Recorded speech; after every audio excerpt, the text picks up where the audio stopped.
Black Hollow, Pennsylvania, 1986. There were 3,000 people in town, a single main street, and one blinking traffic light that had been stuck on yellow since Carter was president. Every kid who'd grown up there knew the Hollow, the wide stretch of woods that lay beyond the railway tracks, where the trees grew so dense they turned the sky to slate by noon. That's where the lights appeared. It was a Friday night in October, cool enough for flannel, warm enough for mischief. The four of them, Danny, Mara, Eli, and Tommy, were huddled on their bikes near the old grain silos at the edge of the field. They were 16, full of boredom, and hungry for something weird. Danny, the de facto leader, flicked his flashlight toward the Hollow. "You guys hear it?" Eli frowned. "Hear what?" "That humming," Danny said. "Like power lines. But there's nothing out there." They all paused. There it was, faint low, like a faraway engine idling. It vibrated in their chests. Then came the light. It started as a shimmer above the tree-lean, bluish-white, pulsing in rhythm. Then it stretched, split the air like lightning without thunder, and swelled until the entire sky above Black Hollow glowed. Mara whispered, "That's not lightning." Tommy, wide-eyed, gripped his handlebars. "It's a plane crash or something." Then the light snapped off.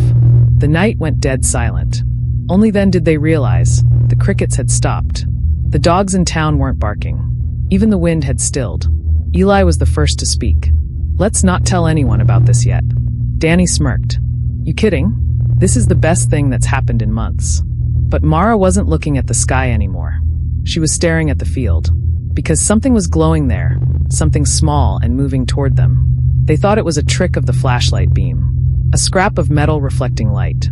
But as they drew closer, they saw it wasn't metal at all. It was glass, perfectly round, like a marble. Only it pulsed faintly with inner light. When Mara picked it up, it was warm. Eli crouched down, squinting. "That's radioactive, man. Don't touch it." Mara ignored him. "It's humming." And it was.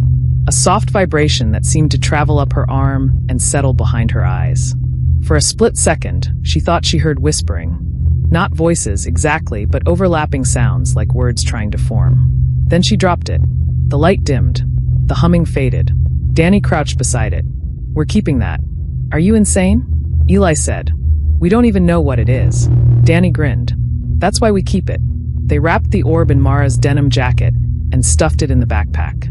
Then, as they mounted their bikes, they noticed the silos, every metal panel trembling, like hit by invisible wind.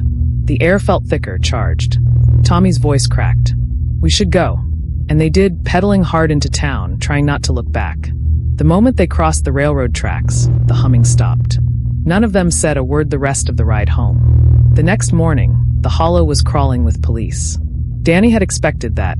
Half the town must have seen the light. The grown-ups were already saying things like weather balloon and experimental aircraft. But no one could explain the scorched trees. At Pop's Diner, the four friends sat in their usual booth, pretending to drink milkshakes and act normal. The orb, now dim cold, sat hidden in Mara's backpack at her feet. Tommy stirred his shake nervously. What if that thing brought something? Danny smirked. "Like aliens. Like radiation," Eli muttered. Mara barely heard them.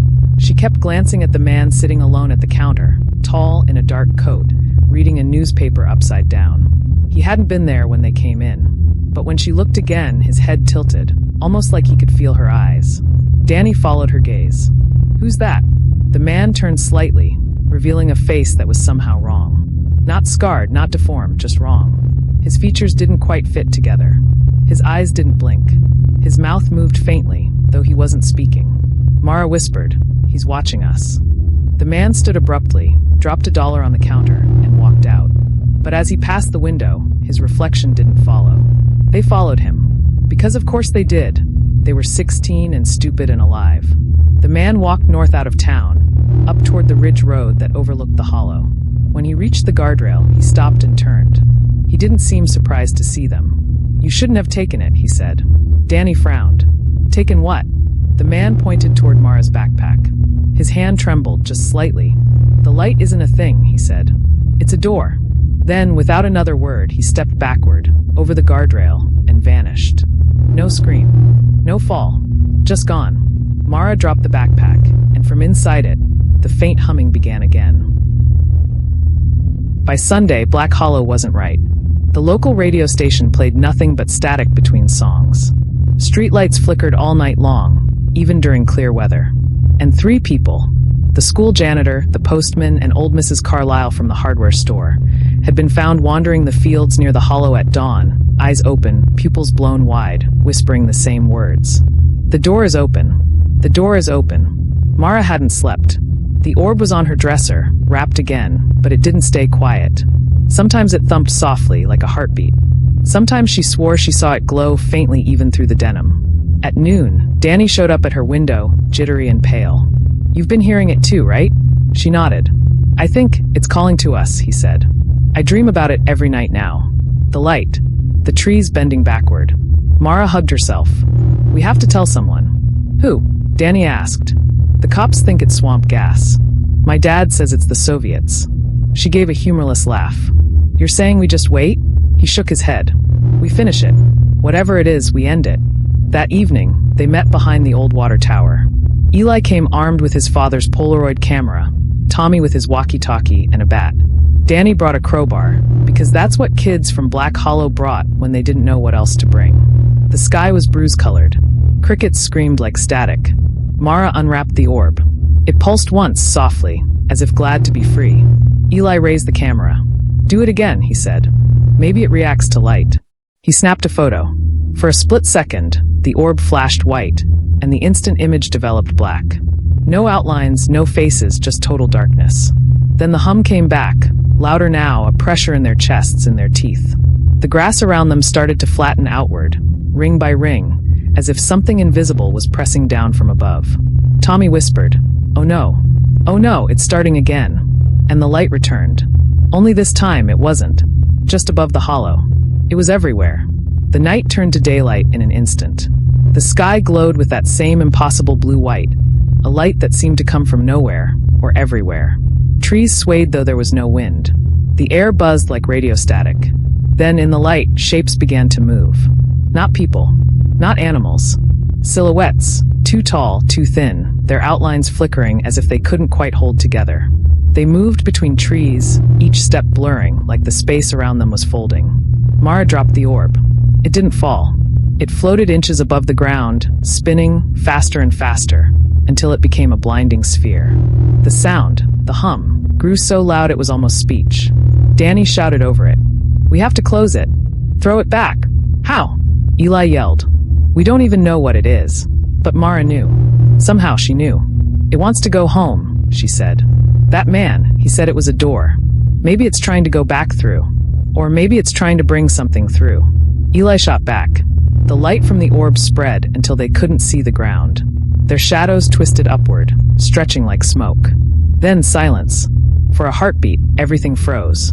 The light hung motionless, pulsing once like a heartbeat. And then the world cracked open. They weren't in the field anymore. It was the hollow, but not.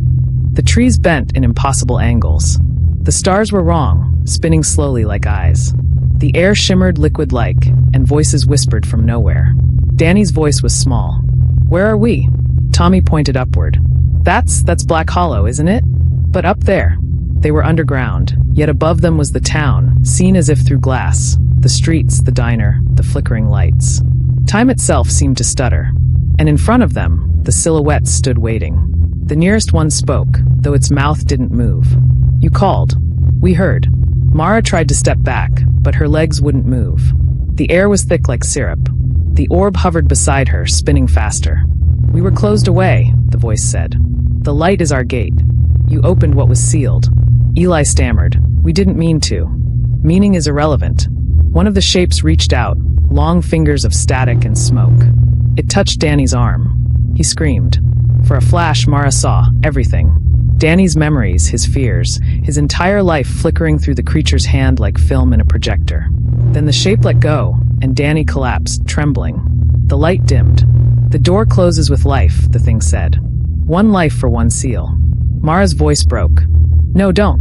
But the orb shot forward, slamming into her chest. For a second, her whole body glowed. Her eyes turned white. She gasped. Then the world snapped back. Black Hollow woke to silence. The police found 4 bikes by the field. The grass was scorched in a perfect circle, black and dead. There were no footprints. No sign of the kids. At least, not right away. 2 days later, Danny was found wandering the edge of town, dazed, barefoot, unable to speak.